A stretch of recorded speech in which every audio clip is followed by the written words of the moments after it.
I can hear it, but I don't know it. That's Oasis. Which song? Don't look back in anger.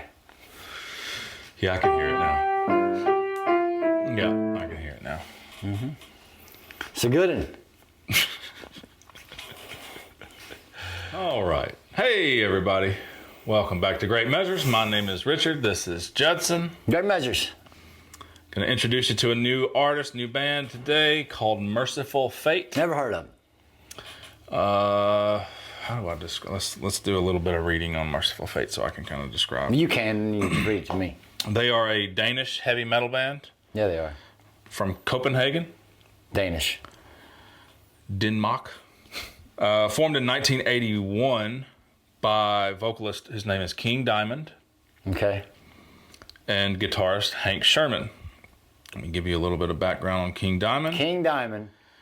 And Hank. Yep. Okay. He's the vocalist for Mercyful Fate, and he has his other project is King Diamond. The solo project. I guess you'd call it that. Yeah. What else would you call it? He is known for his powerful and wide-ranging countertenor singing voice, in particular, his far-reaching falsetto screams.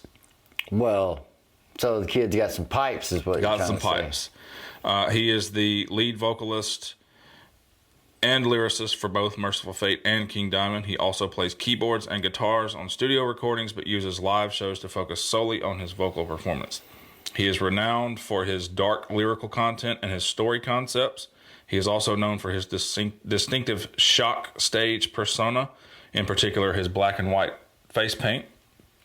Black and white face paint. Mm-hmm. Corpse paint, I guess you'd call it. He has been an influence for other rock and metal artists, including Metallica, Slayer, and Cradle of Filth. We haven't done Cradle of Filth yet. No, I know. We'll get there at some point. Okay. So the song we're going to do is from a 1983 album called Melissa. Okay. It was the first ever album released by Roadrunner Records, which Roadrunner is. I know who Roadrunner is. Okay. Released in October of '83. It is also the debut album of Mercyful Fate. Okay. The song is called Into the Coven. Into the Coven. Mm-hmm. Mm-hmm. Ready to roll? Mm-hmm. Okay. This one should be interesting. I have no doubt. Ready to roll? Yeah.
Go for it. But no, I was just taking, it's just a jarring thing. Not jarring. It is. It's jarring. It's unexpected. Absolutely. Yeah. And then you had mentioned that he paints his face or something. Yeah. So I'm trying to imagine some grotesque or at least striking picture. No, it's not that bad. And then because That's what he looks like. I mean, it's not that bad. No, I mean, it's not bad, but it's definitely not. I would not think that was voice. I don't know. I was at first when the sound happened in the song when he first started singing. I thought it was a guitar. Gotcha. Yeah. It's one of those things. Like I go back to we talk about some of these extreme vocalists and like Will Ramos when we do Lorna Shore videos, or I think in the last one we did from him, I mentioned like there's probably only a handful of people on planet Earth that can make those sounds and do those things. Oh yeah. And I hear I hear Mercyful Fate or I hear King Diamond, and I'm like, there can't be that many people that can do that. Right, and it's he wasn't screaming it either, you know. I mean, it's just he's got range. I mean, dude's got hops or pipes, you know what I mean. Yeah. I like the tempo change in the song. Yeah. Mm-hmm. And it has that whole.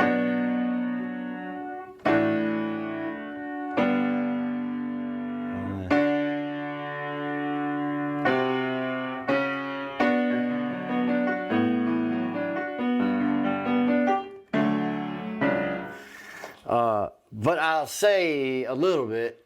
The initial guitar thing sounds like what's that song? It's either Ted Nugent or Frog Hat. It's got a very Cat Scratch Fever. Is that what it is? Yeah. They don't. Yeah. And then they get into it. Cat Scratch Fever? I think it's Cat Scratch. And then when they drop into it really favored it to me. Yeah.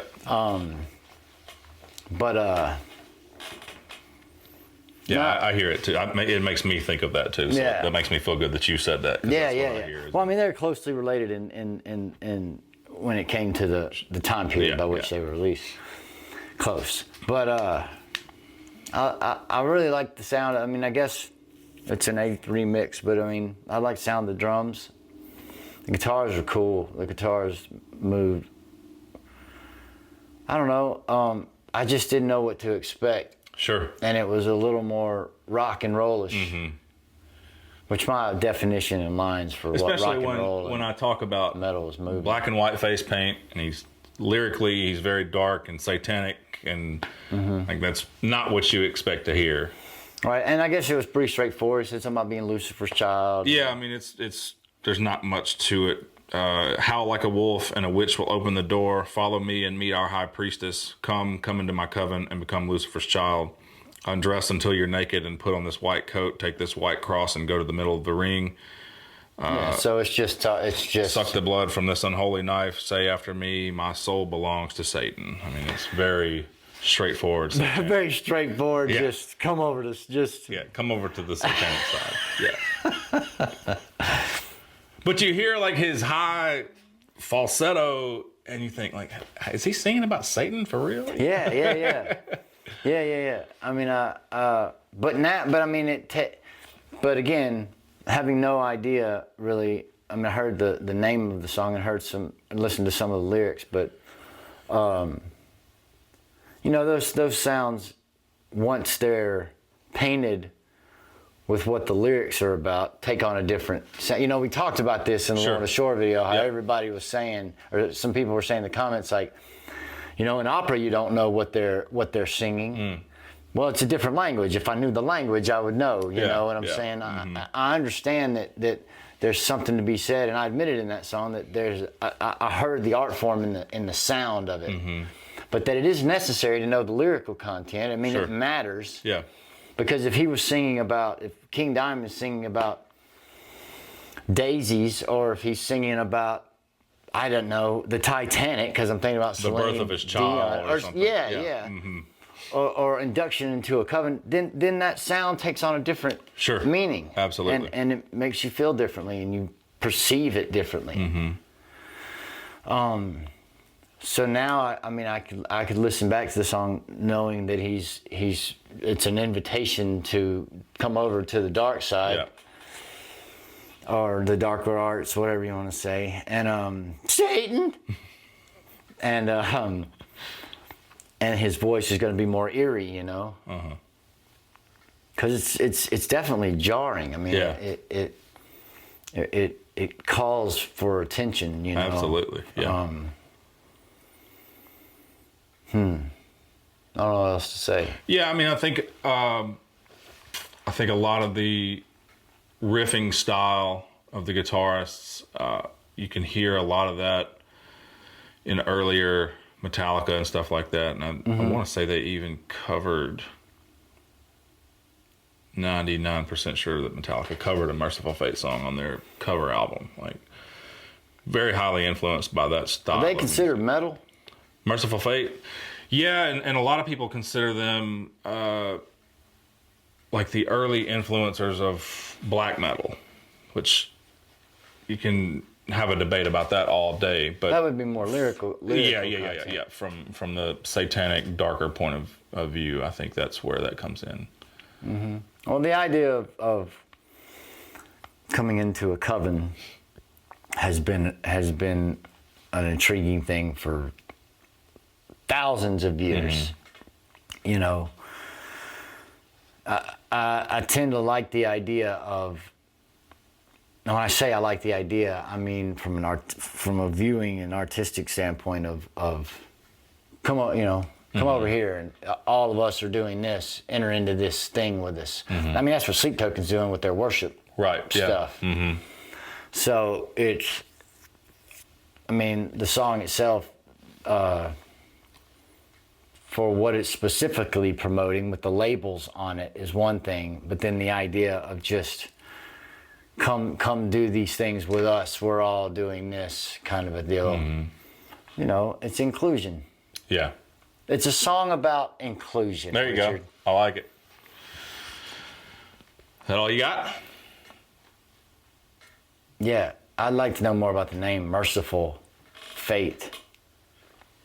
Just because when I think of that, the name, and I'd like to know about his name, King Diamond, where that comes from. Okay. I mean, you know, well, you talk about diamonds if whatever. Mercyful Fate, you know, I mean, that doesn't sound very satanic to me. Mercy. Sure, you know? Yeah. But anyway, whatever. We can figure that out the next time we listen to it. Yeah, we'll do another Mercyful Fate or King Diamond song, or both. I think I've seen somebody calling for King Diamond. Yeah, he's a lot. Yeah, he's very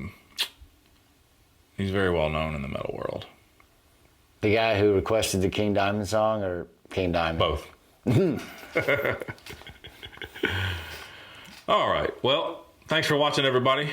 We are Great Measures. My name is Richard. This is Judson. Great Measures. That was Mercyful Fate, Into the Coven, from 1983's Melissa.